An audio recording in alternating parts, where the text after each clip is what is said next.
नमस्कार, मी अश्विनी आपल्या चॅनलमध्ये तुमचे मनापासून खूप खूप स्वागत करते।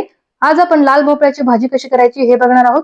पितृपक्षाच्या नैवेद्यासाठी ज्या भाज्या लागतात ना, त्या तुम्हाला माहितीच आहे। त्यातलीच एक भाजी म्हणजे लाल भोपळ्याची भाजी, ती आज आपण करणार आहोत। यासाठी सर्वात आधी आपण एक ठेचा तयार करून घेऊया। यासाठी मिक्सरच्या भांड्यामध्ये पोपटी मिरच्या मी टाकून घेते। 4 ते 5 पोपटी मिरच्या टाकलेल्या आहेत, या तिखट नसतात। आता तिखट मिरच्या सुद्धा मी याच्यामध्ये टाकणार आहे। अगदी झणझणीत तिखट 4 मिरच्या सुद्धा मी याच्यामध्ये टाकलेल्या आहेत। आता आलं आणि लसूण टाकूया। 1 इंच आलं चिरून टाकलं आणि 12 ते 15 पाकळ्या लसूण टाकलेला आहे। थोडीशी कोथिंबीरही टाकलेली आहे। आता जिरे टाकूया अर्धा चमचाभर आणि याचं वाटण तयार करून घेऊया। याच्यामध्ये पाणी नाही टाकायचं, असंच आपल्याला भरड भरड वाटून घ्यायचं आहे। बघा वाटण तयार झालेलं आहे। पाणी न टाकता आपण याचा ठेचा तयार केलेला आहे। हाच ठेचा आपण सगळ्या भाज्यांसाठी वापरणार आहोत। ठेचा आपण वाटीमध्ये काढून घेऊया।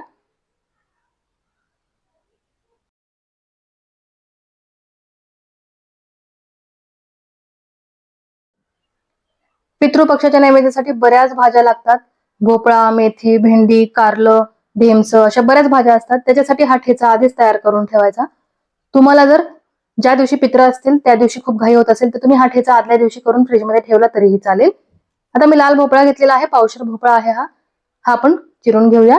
याचे साल काढून टाकायचे आहेत आणि नंतर आपण हा भोपळा चिरून घ्यायचा आहे। लाल भोपळा घेताना सुद्धा तुम्ही बघून घ्यायचा। तुम्हाला जर पिकलेला भोपळा घ्यायचा असेल, तो आवडत असेल तर पिकलेला भोपळा घ्या किंवा थोडासा कच्चा भोपळा घ्यायचा। मी नेहमी थोडासा कच्चा भोपळा आणते, कारण पिकलेला भोपळा असतो ना त्याची भाजी खूपच पटकन शिजतेही आणि ती गिळगिळीतही लागते। त्याच्यामुळे मी थोडासा कच्चा भोपळा आणते, याची भाजी अगदी छान लागते, गिळगिळीत होत नाही। आणि नेहमीच काय आपणच भाजी आणत नाही, कधी कधी नवरोबाला सुद्धा भाजी आणायला सांगतो आणि त्यांना कसं भाज्या घ्यायचं कळत नाही। आपण आपल्या मनाप्रमाणे भाजी घेऊ शकतो, पण ते दिसेल ती भाजी घेऊन येतात। मग ते कधी कधी आहे ना पिकलेला भोपळा आणतात। मग त्यावेळेस काय करायचं, पिकलेला भोपळा जास्त शिजवायचा नाही आणि त्याच्यामध्ये पाणी सुद्धा टाकायचं नाही। तो फक्त तेलामध्ये शिजवायचा, म्हणजे तो गाळ होत नाही, गिळगिळीत लागत नाही खाताना। पण मी जेव्हा आणते तेव्हा असा कच्चाच भोपळा आणते। वाटलं असं थोडंसं पाणी टाकून शिजवायचा, पण तो गिळगिळीत नाही लागत। बऱ्याच जणांना लाल भोपळ्याची भाजी आवडत नाही, पण अतिशय पौष्टिक आहे ही भाजी, ही अवश्य खावी। तुम्हाला जर भाजी आवडत नसेल तर तुम्ही याचे घारगे सुद्धा करून खाऊ शकता किंवा भोपळ्याची खीरही अगदी छान होते। भोपळा चिरून झालेला आहे, आता आपण तो एका भांड्यामध्ये काढूया आणि स्वच्छ धुवून घेऊया। आणि भोपळा बघा असाच चिरून घ्यायचा, तो अगदी बारीक चिरायचा नाही, नाहीतर त्याचा एकदमच गाळ होऊन जातो। त्यामुळे फोडी थोड्याशा मोठ्या मोठ्या ठेवायच्या। बघा मी अशा पद्धतीनं फोडी थोड्याशा मोठ्या ठेवलेल्या आहेत। भोपळा धुवून झालेला आहे, ठेचा सुद्धा तयार आहे। तर आता आपण भोपळ्याची भाजी करायला घेऊया। गॅसवरती कढई ठेवलेली आहे, कढईमध्ये 3 चमचे तेल टाकून घेऊया। तुम्ही म्हणाल एवढासा भोपळा आणि 3 चमचे तेल, पण हे तेल आपण काढणार आहोत परत। भोपळा लवकर शिजावा म्हणून मी तेल जास्त टाकून घेते आहे याच्यामध्ये। भोपळा शिजल्यानंतर हे तेल आपण काढणार आहोत, कसं ते पुढे व्हिडिओमध्ये बघूया। 1 चमचाभर मोहरी टाकली, जिरे तर आपण वाटून घेतलेले आहेत त्यामुळे टाकणार नाहीये। थोडासा कढीपत्ता टाकला आणि हा ठेचा टाकते आहे मी। 2 चमचे मिरचीचा ठेचा टाकते आहे। तिखट तुमच्या आवडीनुसार कमी जास्त करून घ्या। भोपळा थोडासा गोडसर असतो त्यामुळे तो झणझणीतच करावा। मिरची चांगली परतून घेऊया। मिरची परतून झाल्यानंतर थोडीशी हळद आपण याच्यामध्ये टाकायची आहे।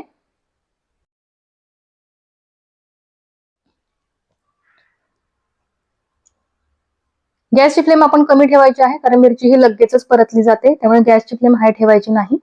थोडीशी हळद टाकलेली आहे मी, हळद सुद्धा आपण तेलामध्ये परतूया। आणि आता मी याच्यामध्ये लाल भोपळा टाकून घेते आहे। भोपळा आपण चिरून धुवून घेतलेला आहे, तो याच्यामध्ये ऍड करूया।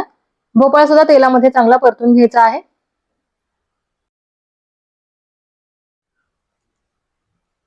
आता या भोपळ्यामध्ये चवीनुसार मीठ टाकूया आणि भोपळा चांगला परतून घेऊया। 2 ते 3 मिनिटे भोपळा तेलामध्ये चांगला परतून घ्यायचा आहे, म्हणजे भोपळा अगदी पटकन शिजतो। भोपळा परतल्यानंतर याच्यामध्ये शेंगदाण्याचा कूट टाकणार आहे। तुम्हाला जर आवडत नसेल तर तुम्ही शेंगदाण्याचा कूट नाही टाकला तरीही चालेल। मी 3 चमचे शेंगदाण्याचा कूट याच्यामध्ये टाकून घेते। शेंगदाण्याचा कूट टाकल्यानंतर भोपळा परतूया आणि नंतर याच्यामध्ये पाणी टाकून घेऊया। जास्त नाही, अर्धी वाटी पाणी आपण टाकणार आहोत, कारण भोपळा हा लगेचच शिजतो, त्याच्यामुळे जास्त पाणी टाकायचं नाही।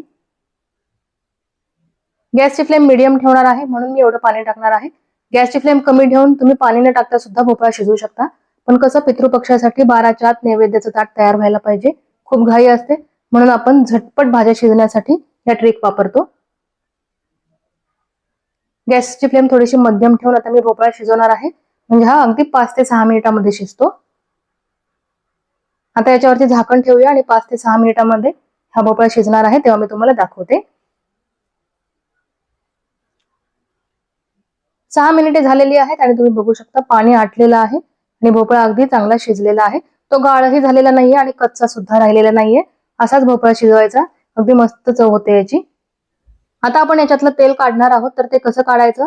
भोपळा कडेला करून घेतलेला आहे. आता मध्ये मी एक वाटी ठेवणार आहे आणि गॅसची फ्लेम एकदम मंद करणार आहे. 1 मिनिटासाठी मंद गॅसवरती हा भोपळा अजून आपण शिजूया, म्हणजे तेल सगळं खाली येईल. 1 मिनिटे झालेली आहेत. आता आपण ही वाटी काढून घेऊया आणि मी तुम्हाला दाखवते तेल किती आलं असेल मध्ये. भोपळा पटकन शिजण्यासाठी मी जास्त तेल टाकलं होतं. आता ते जास्तीचं तेल मी काढून घेते आहे आणि हे तेल तुम्ही दुसऱ्या भाजीसाठी वापरू शकता. तर झणझणीत चवीची लाल भोपळ्याची भाजी तयार झालेली आहे. कशी वाटली तुम्हाला ही रेसिपी? आवडली आहे ना? आवडलीच असणार. तुम्हाला जर आजची आपली लाल भोपळ्याची भाजीची रेसिपी आवडली असेल तर व्हिडिओला लाईक करायला विसरू नका. शेअरही करा. जास्तीत जास्त मित्रमंडळींना शेअर करा, म्हणजे त्यांना सुद्धा अगदी भन्नाट अशी रेसिपी मिळेल. तर नक्की व्हिडिओला लाईक करा, शेअर करा आणि हो, चॅनलवरती नवीन असाल तर चॅनलला सबस्क्राईब करायला बिलकुलच विसरू नका. कारण अशाच इझी आणि टेस्टी रेसिपीज आपण आपल्या चॅनलवरती बघणार आहोत. बघा तुम्ही, जास्तीचं तेलही आपण भोपळ्यामधलं काढलेलं आहे आणि अगदी झणझणीत भोपळ्याची भाजी तयार झालेली आहे. दिसायलाही अगदी मस्त दिसते आहे.